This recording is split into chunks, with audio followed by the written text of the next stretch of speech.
Je voudrais, à l'entente de mes propos, saluer la présence des sultans, des chefs de canton et des différentes autorités traditionnelles et coutumières à cette rencontre historique, la toute première de l'ère nouvelle.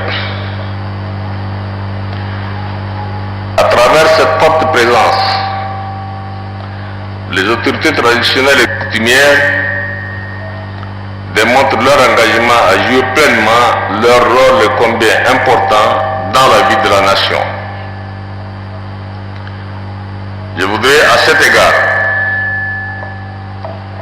remercier et féliciter vivement l'organisation fêtière des autorités traditionnelles et coutumières du Tchad qui a initié cette conférence de grande envergure et de très haute portée. Distingués invités, mesdames et messieurs,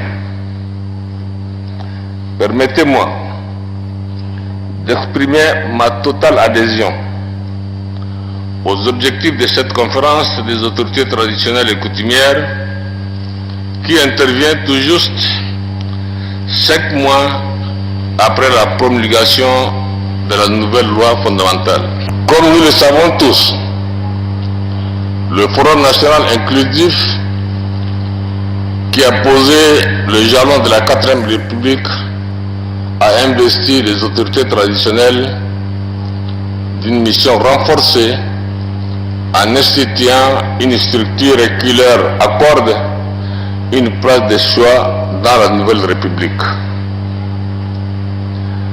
Et comment peut-il en être autrement au regard du travail fort louable que les chefs traditionnels accomplissent depuis des lustres?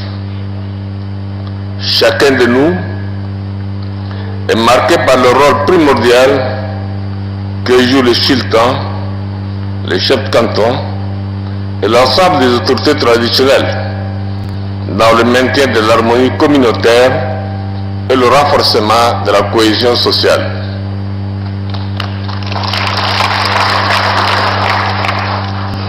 Il est logique et juste que ceux qui s'investissent au quotidien pour régler des différends entre communautés et vulgariser les orientations du gouvernement sur les grandes questions de société puissent évoluer dans un cadre institutionnel affirmé. La République doit conforter nos chefs traditionnels dans leur rôle de gardiens des us et coutumes et aussi surtout les amener du fait de leur autorité morale reconnue par tous à être des acteurs de premier plan dans un État qui se veut moderne et tourné vers l'avenir.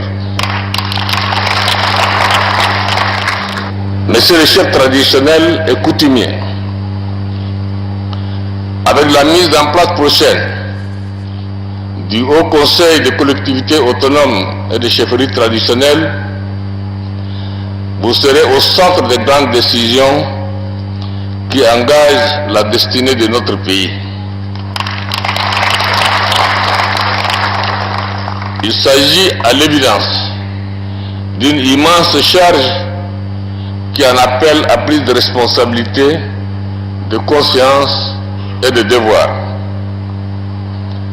J'avoue que je suis comblé de constater que vous avez pris la vraie dimension de cette mission, comme le prouvent les motivations profondes à la base de cette conférence. C'est un nouvel esprit qui doit guider les activités des autorités traditionnelles, car la conception coloniale ou du type colonial et autocratique de la fonction ne rime plus avec nos enjeux de l'heure.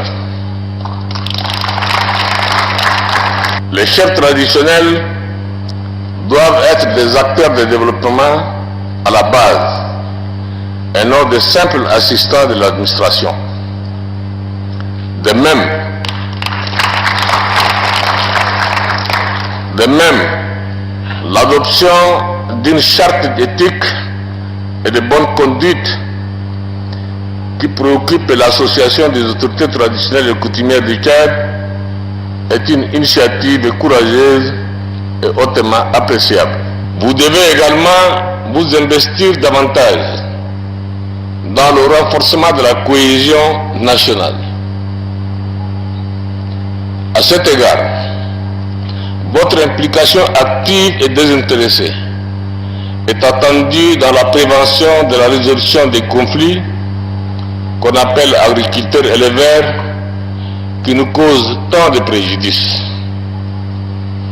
Comme je ne cesse de le répéter lors de mes déplacements dans le pays profond, le règlement des frictions entre nos deux principaux acteurs du monde rural incombe au premier chef aux autorités traditionnelles et coutumières. Aujourd'hui, plus qu'hier, je vous mets devant votre responsabilité.